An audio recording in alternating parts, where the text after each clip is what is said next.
বাবা আপনার কিছু চাই? ঠিক আছে।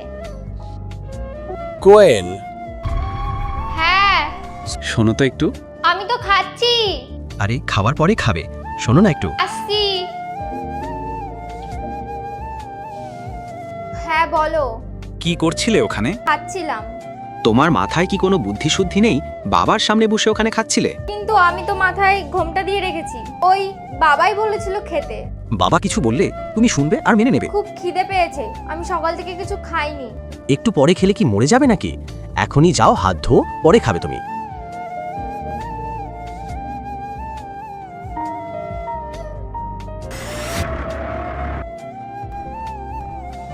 ঠিক আছে। এটা কি রকম ভাবে শাড়ি পরেছিস? ঘরে কেউ ছিল না আর কাজ করছিলাম, তাই এরকম ভাবে পরে নিয়েছি। ঘরে কেউ নেই বলে তুই যেমন তেমন করে শাড়ি পরে নিবি? ওই ছেলেটা আসছিল না, তোর কোমরের দিকে দেখছিল। আমার খেয়াল ছিল না, আমি তো এই জিনিসগুলোর দিকে দেখছিলাম। আমি বুঝতে পারিনি যে কোমরের দিকে দেখছিল। বুবাই তার বউ কোয়েলকে সব সময় বকাঝকা করত এবং কোয়েলের কোনো জিনিস পছন্দ হতো না।